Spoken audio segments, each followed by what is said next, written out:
Y'all, it's Paula with Hillbilly Orchids. Welcome back to my channel.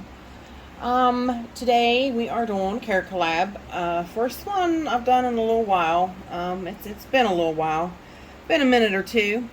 I had contacted Nina and I said my Sogo Vivien was in spike, and I said I wasn't sure as I'm new to the Carecollab stuff, and I said. She's in spike, and I wanted to do an update on her, but do I do it as like an update to the Carecollab, or do I, what do I do? Well, she messaged me back and she said, how far along is your spike? And I said, well, the first bud's about to open.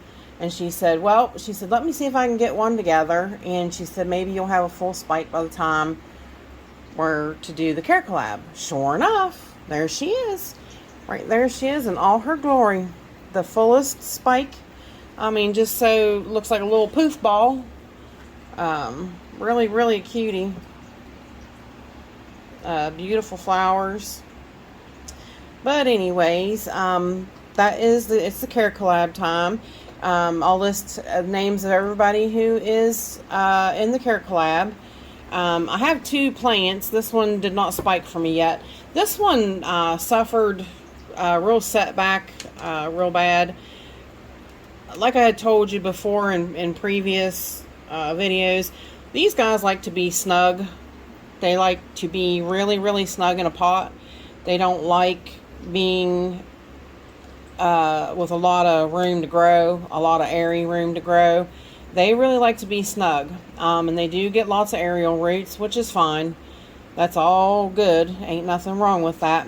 But yeah, these guys, they need snugness. So this one did really bad for a while once I got to where I figured out, what it was that it needed.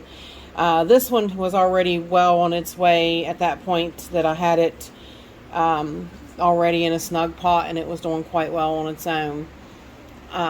So that's why I do believe that's why I believe it's further ahead, further along.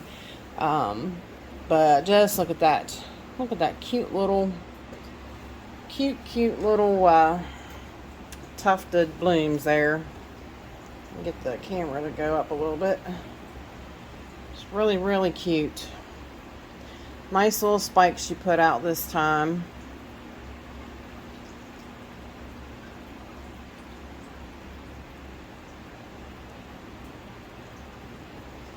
But I've always really been super fond of the variegated leafed ones. They were really hard to find there for a little while, and then they came out and it seemed like you could get your hands on them pretty readily.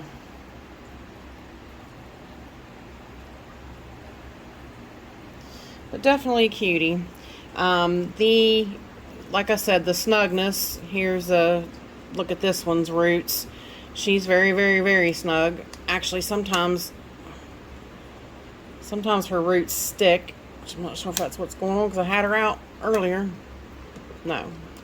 I'll say sometimes her roots stick because she is outside of the pot, and the roots are growing back up towards the plant and everything. Definitely growing out the bottom, but you can see her pot is tight with roots, and that's how they like to be. I mean, look at that wall of roots. This plant is totally thriving like this. As you can see, I mean, she's spiking. She's doing well. Really, since I have been keeping them a lot snugger, really haven't had any issues with them. But I just definitely wanted to share those pretty, pretty blooms. She really is a, only thing that lacking that she really would make her just really better is if they were fragrant. No, never ever have noticed a fragrance on them. I don't believe that they are fragrant. Now, what I do to shine up the leaves, these guys kind of have a bluish tint to their leaf. I don't know if you can really see it that well on screen, but they do have they get like a bluish hue. I take my bug mix, the alcohol, oil, and soap, And I just spray it on one of my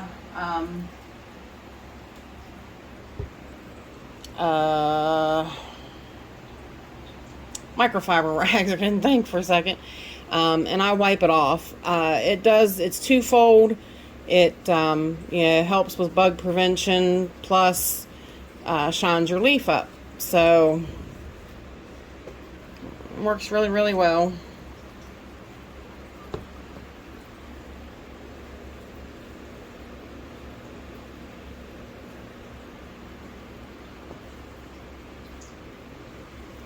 I was really, really tickled that she got a bloom spike on her this year.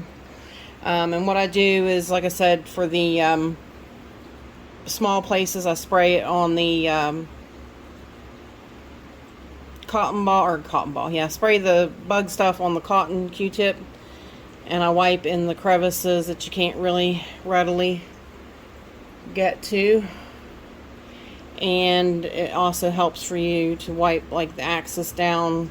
There's a lot of bugs like to get on that axis. A lot of bugs like to be under the leaf, like spider mites, but I don't spray under the leaves. Look how interesting the underneath of those leaves are. Their leaves are just very cool. Hands down, really, really cool. So, and then we'll get this one over here spiffed up and see. I don't know if you can see how blue it really is. Let's get down back just a hair. These wild roots it does make it hard to kind of find a spot for them really good. Oops, I touched that one and the leaf opened. It was ready to come open, but let's put out a brand new leaf, so she's happy. And I'm happy that she's happy and doing well. Like I said, I grow them, just like you would any other Phalaenopsis, although they do like a fair amount of light. They don't like Cattleya light or nothing, but they like Oncidium type light. They like a warm grow room, but they too really need that cool down to spike. They need that cool night temperature to spike. So honestly, I'm not sure how that one came about, because my grow room, I mean, this year I think my grow room did kind of, hate to say it did, there was a few days that it did drop lower than I've ever let it before. So that's probably a possibility why it spiked without hesitation this time.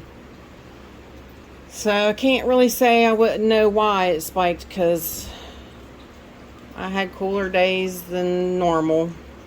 But normally I have to take them out of here in order to get them to spike. So, and then there's that one cleaned up. Look how pretty. They look so good when they're all shined up and happy. So, but basically that's it. Good care, snug pot, snug roots. I water it once a week with my Jack's 2-part system. And right now my calcium nitrate is about 65% of my mix, I believe. I think it might be a little bit more. I think I upped it just a hair. It's close to 65% of my mix right now, because it's springtime and everything's growing. Spring has just really sprung everything to grow, and just like this one with its new leaf. So I've increased the calcium nitrate, and these guys are well on their way to grow. So good light, good food, and I feed them once a week. So I fill up a pot. That's why they have these each plant has its own outer pot, because I do not share water, never ever share water. So that is why I had a little bit of water in it, but that is why each one has their own cups, so I don't share water. But I fill it up, let them soak for 2 hours, and then I dump it. And that is how I take care of my Sogo Vivien, variegated leaf Sogo Vivien.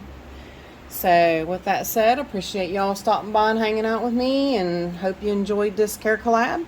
Go check out everybody else's videos. And thanks to Nina for getting back to me and getting everything ready to go so we can get this Carecollab out there for y'all. So with that said, I appreciate y'all stopping by and hanging out with me, and bye for now, y'all. Till we meet again.